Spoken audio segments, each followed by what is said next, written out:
Welcome to Module 5 of this course in Stress Management Skills Training with Biofeedback and Mindfulness. As we begin the final module of the course, let's just review the progress we've made so far. We're using biofeedback as a tool for developing and training what I'm calling mind-body skills, or the ability to influence your own physiology.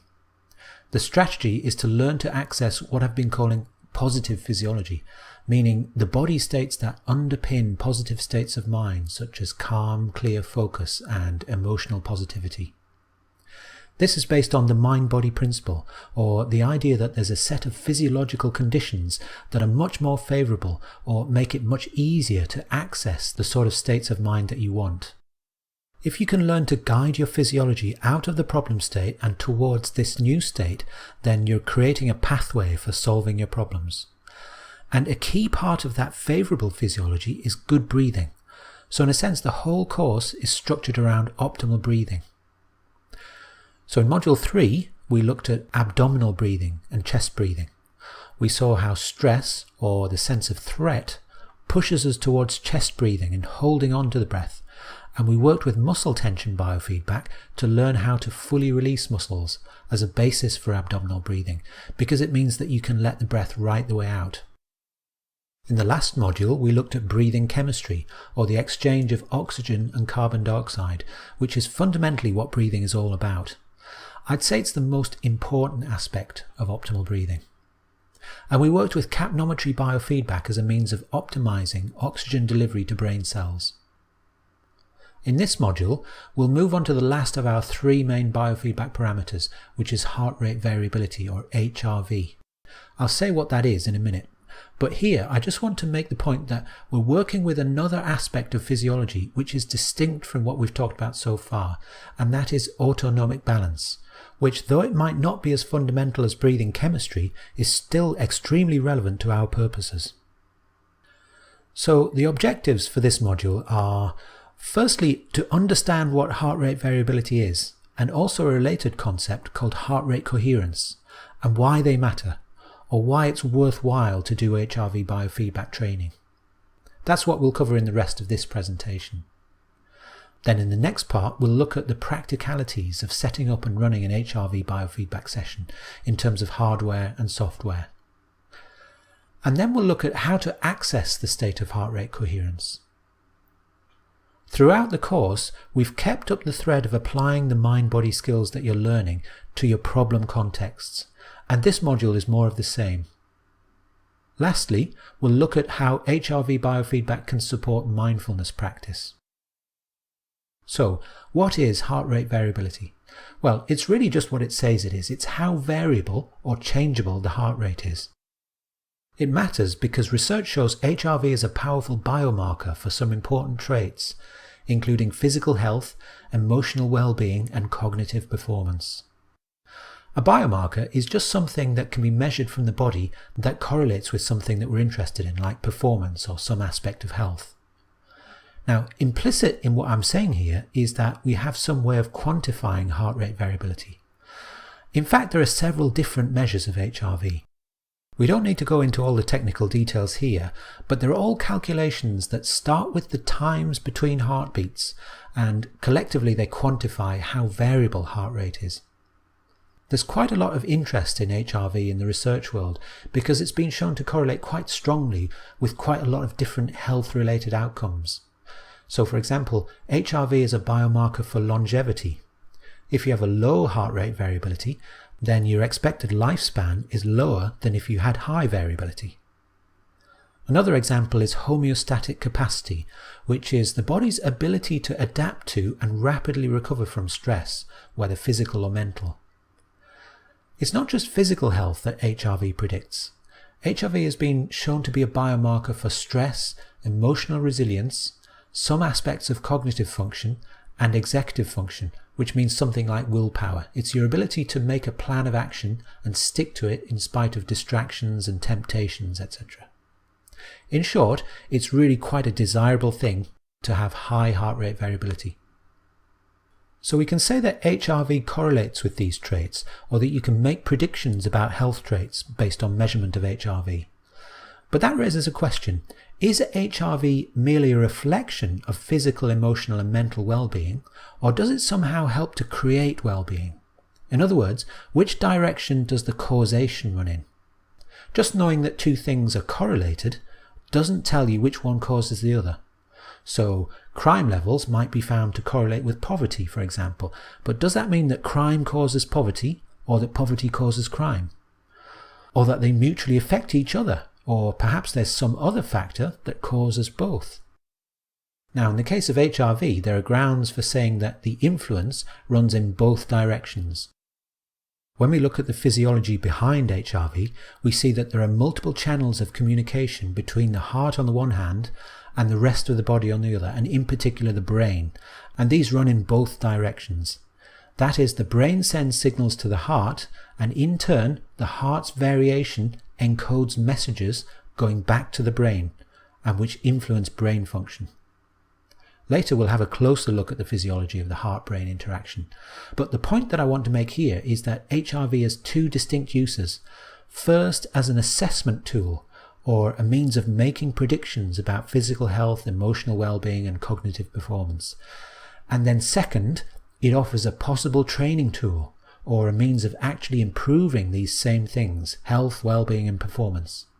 In other words, HRV can be a biofeedback parameter. Now, in HRV biofeedback, we're training something called heart rate coherence. So let's have a look at what that is. Heart rate coherence is one specific pattern of heart rate variation. HRV is a much more general concept. When people talk about HRV as a useful biomarker, they're not really talking about coherence, they're talking about something more general than that. So coherence is a specific pattern of variation, and it's where the heart rate synchronizes with your breathing, in the sense that it speeds up as you breathe in and slows down again when you breathe out. It's probably easier to take that in if you see a graph. So in this chart we've got two traces. The blue one is a measure of breath, and the other, the red one, shows heart rate measured beat by beat. Each little step in the red trace represents a heartbeat, and it's showing the instantaneous heart rate based on the time since the previous beat. So this is breathing in when the blue trace rises up, and then it drops back down again on the out breath. And you can see that the red heart rate speeds up as you breathe in, and then slows down again on the out breath. So coherence is the aim of HRV biofeedback training. You're learning to access this state of coherence. And why would you want to do that? Well, there's a lot that could be said in answer to that question, but for now I just want to say that the ability to access coherence is a key component of the mind-body skill set, principally because it supports emotional resilience. It allows you to quickly let go of negative mental and emotional states, and it facilitates access to positive states. Let's expand on that by considering how heart rate coherence relates to the mind-body connection.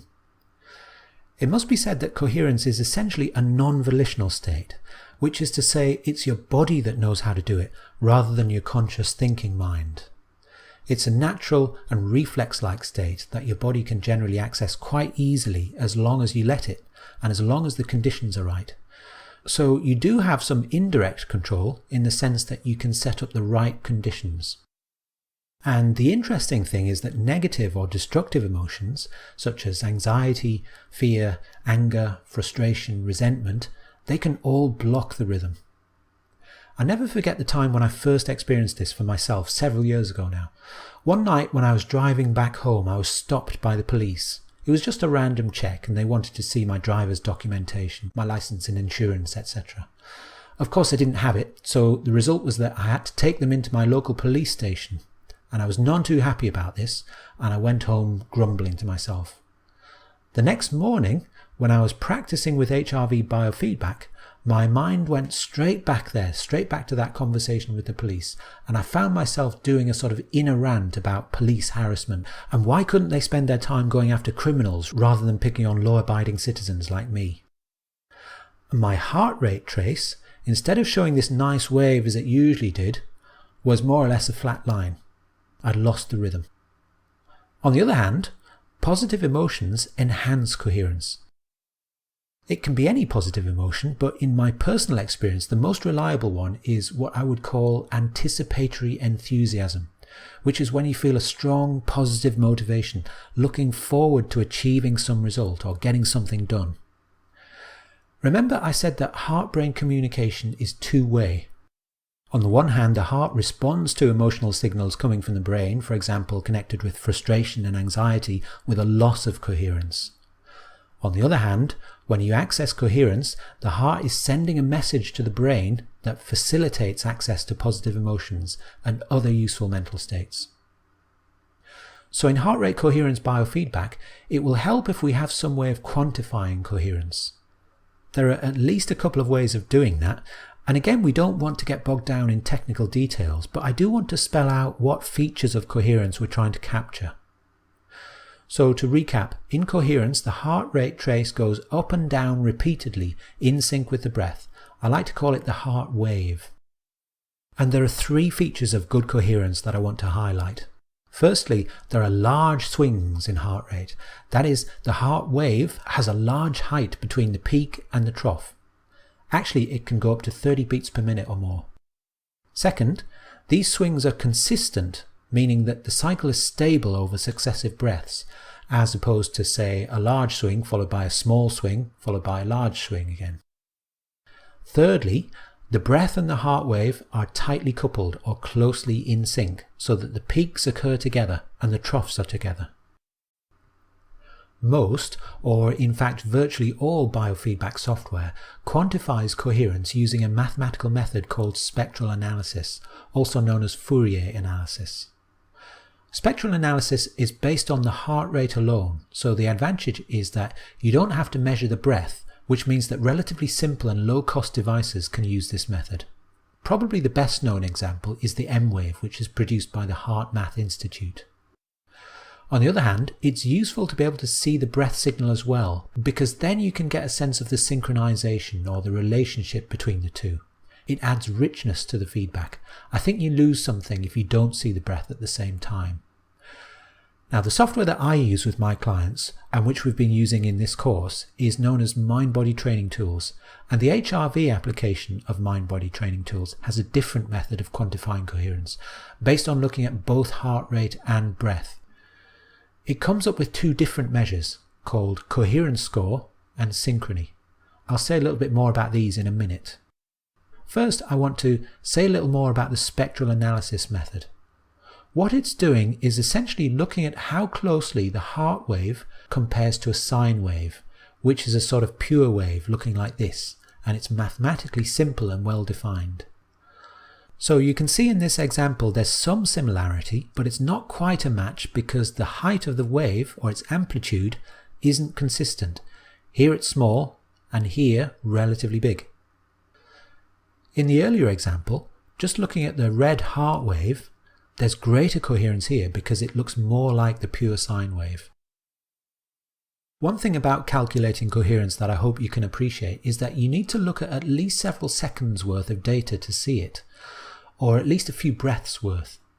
This is true of any software actually. It's not just giving you an instantaneous coherence, but rather it's giving you a sort of moving average. That means it's relatively slow to respond. It's not really working at the same time scale as emotions, which can be very fast. So yes, an emotion can pop into your mind and you can feel it almost instantly, and it might even affect the heart rate as soon as you feel it. Let's say that you suddenly remember that you're late for an appointment. Your heart lurches and the heart rate trace starts heading upwards. But the coherence calculation is only going to follow some time later. It's going to take a few seconds to work through. So the coherence calculation, it isn't everything. It's good to be able to see the raw data too. Now, I want to go back to the Mind-Body Training Tools calculations. And again, without getting too technical, I want to give you a sense of how the two parameters coherence score and synchrony are calculated. As I've said, they depend on measuring the breath, and the key thing is to detect the turning points of the breath, so the beginning of the inhalation and the beginning of the exhalation. That enables the software to calculate the heart wave amplitude for each half breath, or twice per breath. In the graphic, I've shown 3 successive calculations. So the coherence score is derived from this data. If you have a large heart wave amplitude, and if it's consistent, then you have a high coherence score. The advantage is that it captures the relationship to breath. If you break the synchronization, then it rapidly goes to zero. In this graphic, you can see that's what happens at this point here. This might be when you remembered your missed appointment. It sort of jars your breath into suddenly speeding up, and you lose the slow, steady rhythm that goes with coherence. And of course the heart wave immediately goes out of sync with the breath. The other measure used in mind-body training tools software is synchrony. Synchrony is just a measure of the time lag between the peaks of the two waves, if you like. That is the heart wave and the breath signal. In the graphic, I've marked these two peaks, and again, the synchrony, it's just the time between them. If the breath and the heart wave are tightly coupled or closely synchronized, then synchrony is going to be low, and that's what we're looking for when we're training. Now, the synchrony measurement, it only makes sense if you've already got a decent basic coherence going, so that there's a clearly identifiable peak of the heart wave. In fact, I would say that synchrony is something of an expert parameter in the sense that I would not recommend paying attention to it until you're pretty well versed with heart rate coherence generally, and you're confident that you can easily get at least some coherence going. So I'm not going to say anything more about synchrony until part 5 of this module, except to mention that you may be wondering at this point, which of the two is leading the other? Does the breath follow the heart, or does the heart follow the breath? I think the answer is that they're mutually influencing each other. But if anything, I think the breath takes its cue from the heart. And again, I'll say more on that later. Returning to the 3 characteristics of good coherence that I listed earlier, hopefully you can get a sense that the coherence score measure captures the first 2, that is, large and consistent swings in heart rate, while the synchrony measure captures the 3rd, the tight coupling between breath and heart wave. Okay, at this point we've said what heart rate variability is and also what heart rate coherence is and how you can measure it. Let's return to the question of why it's useful to train heart rate coherence. The short answer is that it's a way of positively influencing physical health, emotional well-being and cognitive performance. But for a more in-depth answer, we need to say more about the physiology that underpins HRV. The main driver is the autonomic nervous system. The autonomic nervous system is a part of the brain's output that controls a lot of the body's automatic regulation processes. In other words, it's non-volitional. It regulates things like heart rate, digestion, and energy metabolism. It has 2 branches called the sympathetic nervous system and the parasympathetic nervous system, and these work like accelerator and brake in terms of bodily arousal. So the sympathetic revs things up, it mobilizes energy, and it gets us ready for action, while the parasympathetic does the opposite. It calms us down again, and it puts us into a rest and recuperation state. The sympathetic response is a major driver of the fight-or-flight response, so called because it's preparing the body for action.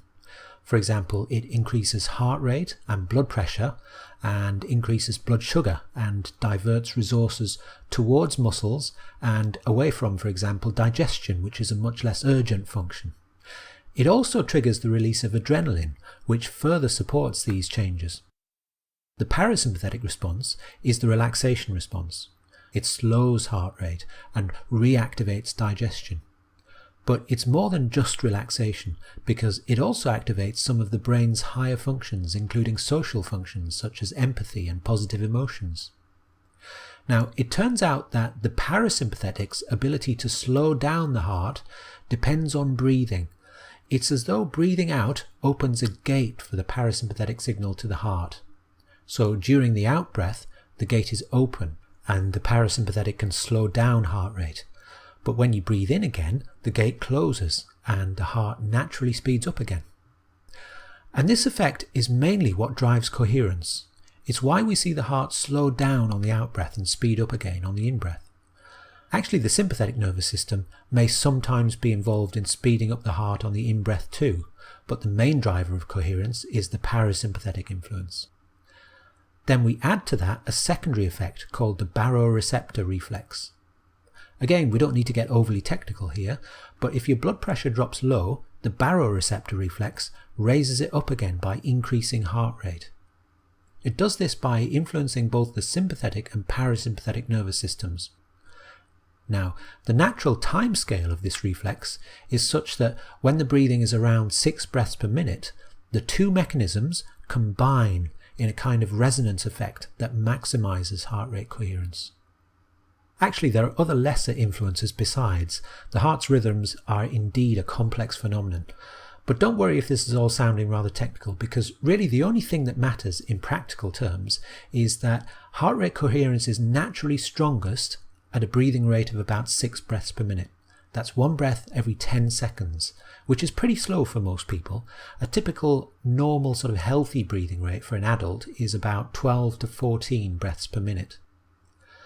Another factor to mention is that abdominal or diaphragmatic breathing, as opposed to chest breathing, seems to enhance coherence. We've talked about the incoming influences to the heart, but remember, heart-brain communication is two-way. So let's talk about how the heart influences the brain. There are a number of channels of communication, one of which is the vagus nerve.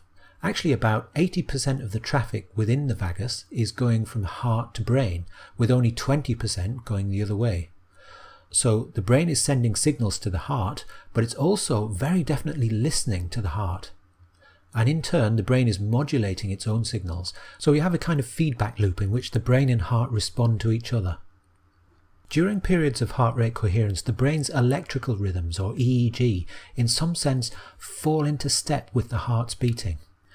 This sort of synchronizing effect seems to help the brain to operate more efficiently and may explain why, for example, reaction times are found to be faster in heart rate coherence.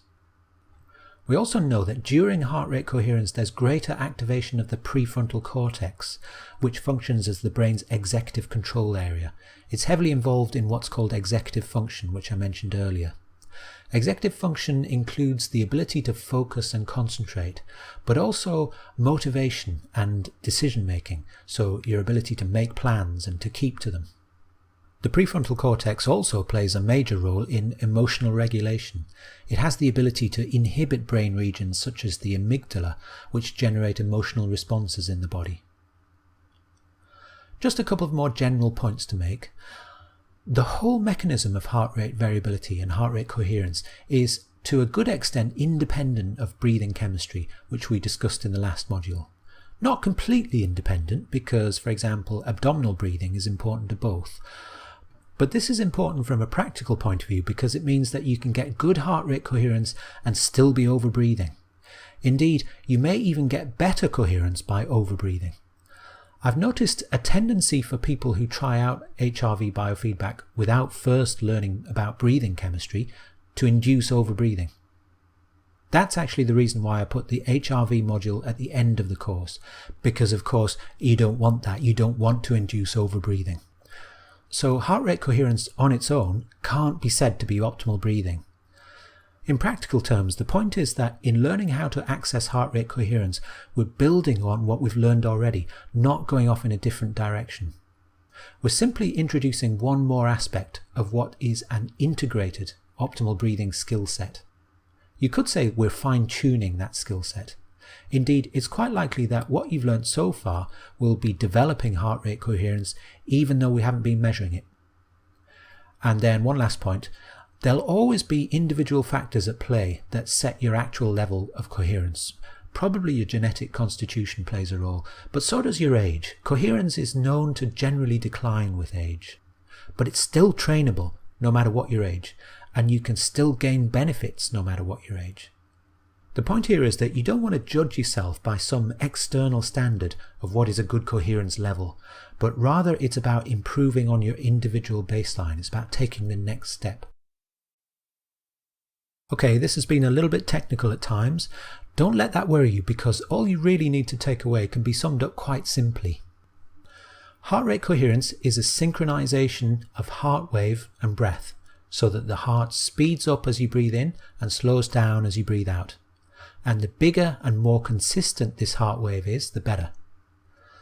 It's a natural and reflex-like phenomenon. Your body knows how to do it. You don't have to figure it out. But you can get in the way of it with negative emotions such as anxiety, frustration, and irritability. And coherence is strongest at around 6 breaths per minute.